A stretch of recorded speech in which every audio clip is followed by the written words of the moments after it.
Nessa segunda aula sobre as cartas paulinas, nós vamos continuar com a parte introdutória. É só a partir da terceira aula que nós vamos passar por carta por carta.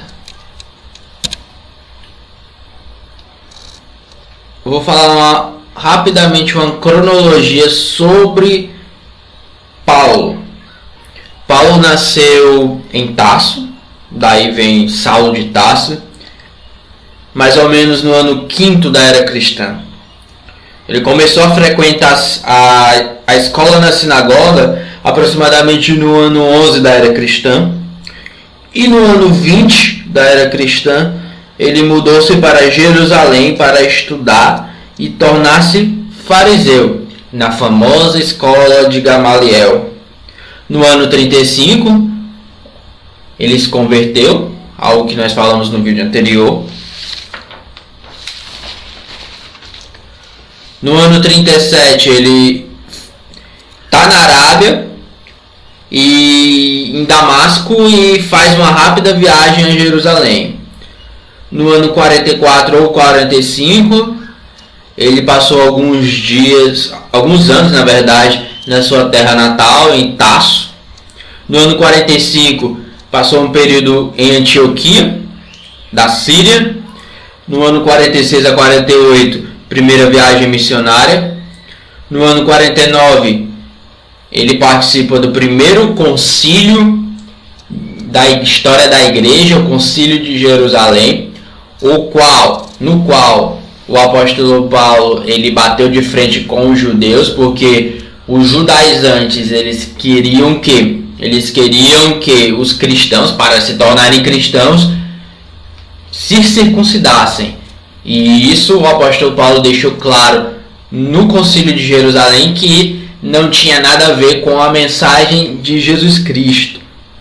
A segunda viagem missionária foi do ano 49 a 52, a terceira viagem missionária foi do ano 53 a 58, a quarta viagem missionária foi de 59 a 62. E o que aconteceu em Roma?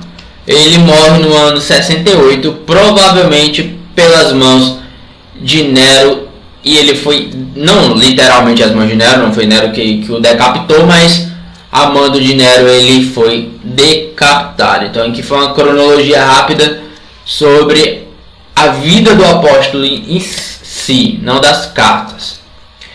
Estilo e linguajar que nós notamos nas cartas. Em Tarso existia um forte comércio de escravos.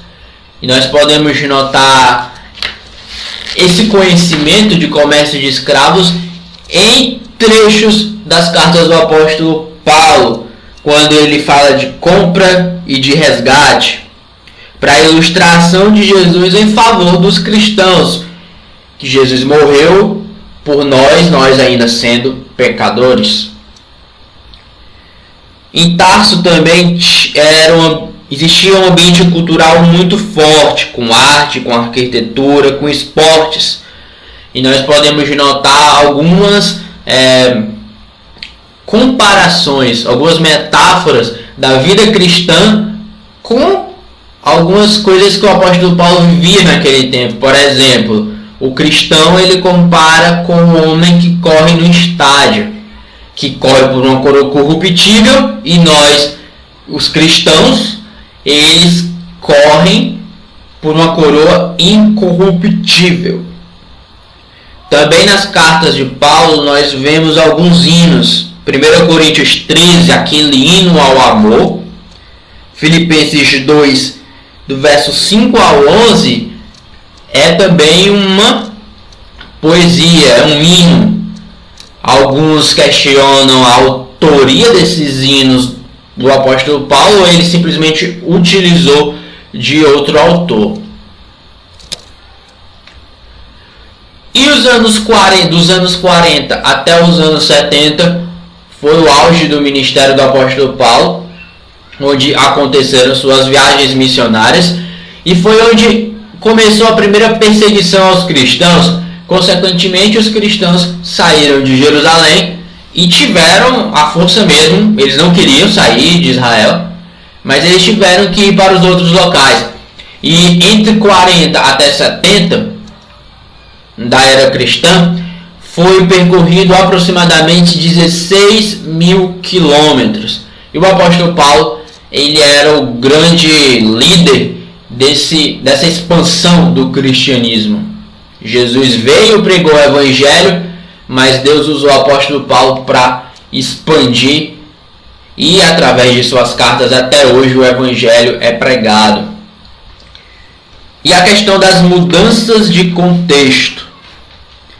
A mensagem de Jesus foi marcada pelas mudanças de contexto, justamente porque já não era mais no contexto judeu, era no contexto gentil, era do Oriente para o Ocidente, da Palestina para a Ásia Menor, Grécia e Itália, da cultura judaica para a cultura grega, helenística, da realidade rural para a realidade urbana. Lembrando que o Império Romano ele trouxe os primórdios da urbanização com as suas estradas, e as estradas foram usadas inclusive para transportar as cartas paulinas. E das comunidades ao redor das sinagogas para as comunidades ao redor das casas, nas periferias das grandes cidades da Ásia e da Europa. Então era isso que eu tinha para trazer nessa aula, e nos encontramos na próxima aula, na terceira aula, e nós vamos adentrar, se aprofundar sobre as cartas paulinas, começando com 1ª e 2ª Tessalonicenses.